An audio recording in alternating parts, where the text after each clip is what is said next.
This is a Game Boy Color inside of a Game Boy Pocket shell. You get all of the benefits of the Color's expanded game library and improved screen, all inside my favorite Game Boy form factor, the Pocket. And on top of it all, it's a beautifully machined aluminum shell from Boxy Pixel. So, let's take a closer look.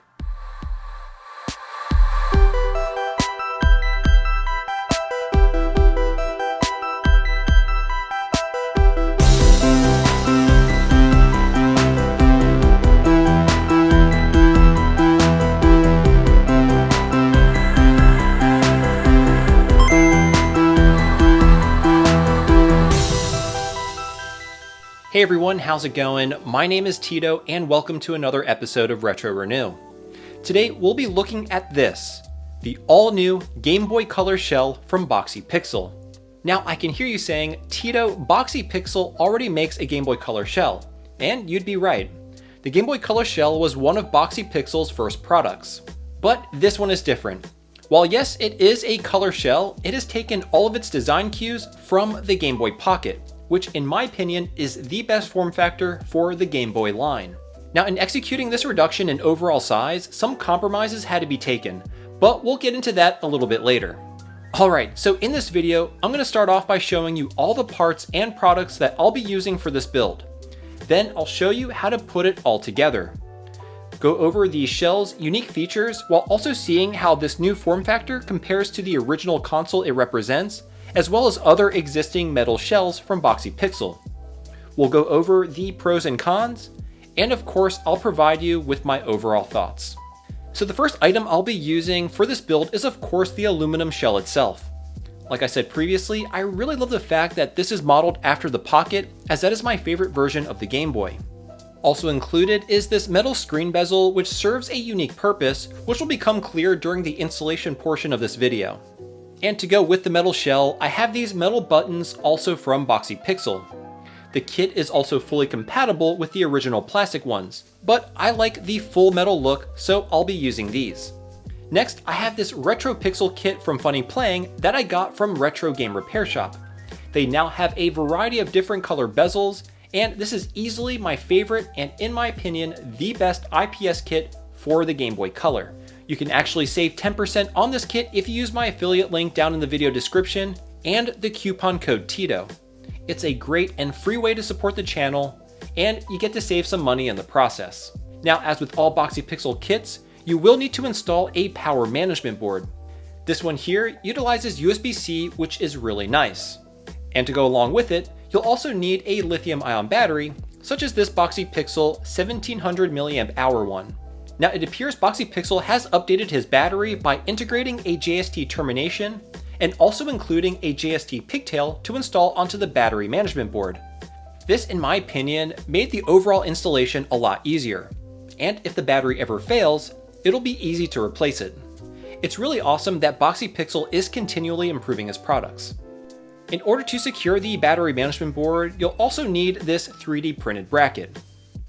And lastly are these optional touch sensors, only one of which will actually be used.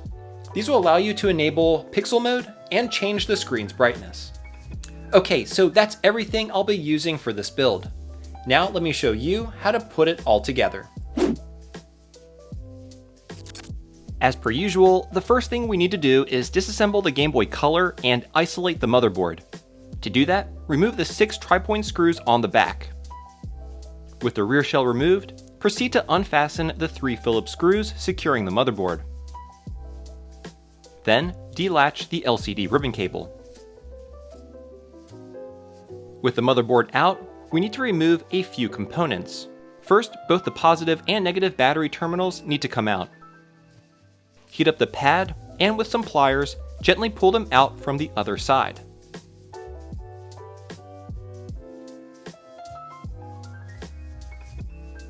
Next, let's tackle the IR transceiver. I like to slightly bend them up and heat both pads at the same time with the iron to remove them. And this is what it should look like. Next, let's prep the battery management board. Tin all the pads with some solder.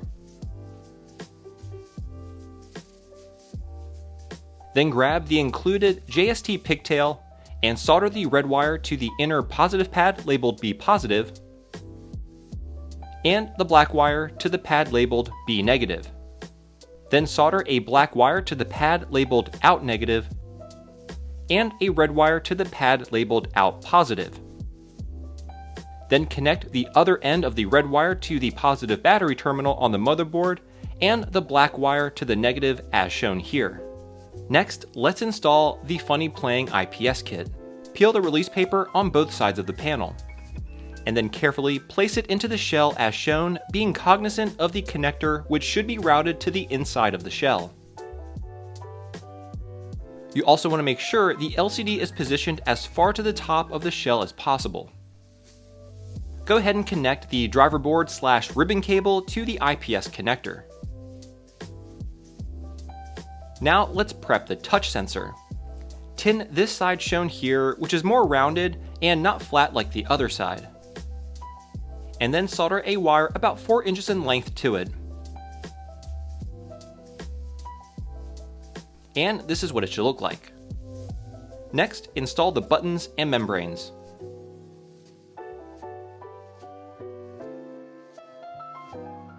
And also drop in the touch sensor.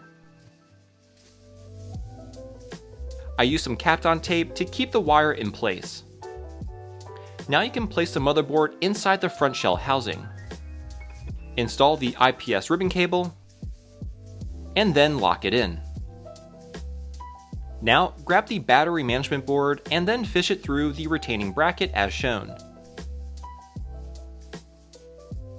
Make sure it is fully seated and flush with the bracket. Then place it over the motherboard on top of these 2 screw holes and then fasten it in place with 2 short screws. Remember, do not over tighten or you risk stripping the threads. Now would be a good time to do a little bit of wire management to tidy things up. Next, tin the touch sensor pad on the ribbon cable and then solder the touch sensor wire to it. Next, tin the power pad on the ribbon cable and then connect a wire roughly 4 inches in length to it. This is what will supply power to the IPS panel. Now add just a bit of solder to the 3rd pin from the top on the power switch. Then connect the power wire to it. And this is what it should look like. Now, we don't want to forget to put the other touch sensor on the other side shown here, otherwise you'll be left with a hole. Don't worry, we didn't miss a step. This sensor is purely aesthetic and doesn't do anything. Now, go ahead and install the power switch. And then connect the battery. Manage the wires a bit and set the battery directly below the cartridge reader as shown. We'll also need to transfer the RF shield from the old shell to this one. Again, use the short screws included with the Boxy Pixel kit. Then go ahead and install the rear shell, making sure to route it over the USB-C connector. And then secure it with 4 long screws at each corner. Remember, do not force these screws or over tighten them. Now let's prep the aluminum bezel. Place a small strip of double-sided tape to each of the 4 sides. I use small pieces to make it easier to remove in case I ever need to. Then peel the protective film, and then carefully place the aluminum bezel onto the screen lens as shown. And there you have it, the Boxy Pixel Game Boy Color Pocket. Without fail, I am, as usual, impressed with Boxy Pixel's design and build quality. This is a very chunky handheld, and I absolutely love it. This embodies my favorite Game Boy revision, but with the library and extra power the color brings to the table. It makes you wonder if Nintendo ever released a smaller version of the color, would it look like this? Anyway, let's go over the features of this build. First is the touch sensor. It works perfectly, and I really like how it has been implemented with these tiny sort of brass looking pads. It definitely looks really cool. Simply tapping it changes the brightness, and holding it will enable Pixel Grid mode. As far as rechargeability is concerned, it utilizes a USB-C cable, and has a very nice charge indicator light, that is orange when charging and turns blue when fully charged. Of course, the screen is fantastic, but I won't go over it in detail since I made a whole video dedicated to it. You can check it out by clicking in the card at the top right of your screen, but I'll also have it linked down below. And the last feature is, of course, the shell itself. It has some very nice details, but really the features become apparent when you compare it to other shell mods and the original consoles themselves. So objectively looking at this build, it is somewhere right in between the original Game Boy Color and the Game Boy Pocket. In terms of thickness, it's thinner than the Game Boy Color, which is 28mm, but slightly thicker than the Game Boy Pocket's 23mm frame, coming in right in between at 25mm. Other than that, it shares pretty much the same exact dimensions as the original Pocket. Now, I do have to say, this is one heavy beast weighing in at 273 grams. That is significantly heavier than a stock color at 177 grams and a Pocket at 155 grams, both with batteries installed. For me, I really like the hefty weight, which really makes it feel all the more premium. Compared to Boxy Pixel's original Game Boy Color shell, it is lighter and definitely smaller. Now, of course, I couldn't not compare it to the analog Pocket, which, as you can see here, both the overall footprint and the screen size dwarf the Boxy Pixel. However, the Boxy Pixel is slightly thicker and just a hair lighter than the analog Pocket's 279 grams. So now that we've seen how this build compares to other hardware, let's get into the pros and cons of it all. Starting with the pros, again, as with all Boxy Pixel products, the construction of the shell is absolutely fantastic. The quality, fit and finish are all there, and I really just love the design. All the little details, like the logo on the back and all the engraved lettering, lend to a very premium look. Additionally, as I keep mentioning, I love the form factor. Sure, the color was great too, but the Pocket retained that classic DMG shape, but in a smaller, more pocketable form factor. Another great thing that Boxy Pixel has been doing is improving the modding process. That trend has continued with the inclusion of the JST connector on the battery, as well as the connector pigtail for the battery management board. He's also kept up with the trend that many IPS kits are incorporating, and that is the touch sensors, which typically require a plastic non-conductive shell to operate. His solution is both elegant and it works fantastically. And playing on the console is an absolute pleasure. It feels great in the hands, the IPS screen is of course beautiful, and the small footprint just makes this a very easy handheld to travel around with. But be warned, it is quite a bit heavier than a standard Game Boy Color or Pocket. And lastly, I love that he used the funny playing Retro Pixel IPS kit as his screen of choice, since it is in my opinion the best looking and easiest kit to install for the Game Boy Color. The entire shell is designed around this IPS kit, which is great. So while there is a lot to love about this build, there are some very minor drawbacks. Now, a lot of these cons are extremely minor and not the fault of Boxy Pixel, but rather just inherent issues caused by the design constraints of the Game Boy Color's motherboard. So first is the removal of the IR transceiver. This was obviously removed to get the Game Boy Color's footprint small enough to fit within the constraints of the new Pocket-like shell. It isn't that big of a deal since I rarely ever utilize the features of the IR transceiver. Nonetheless, you are intrinsically removing capability from the system.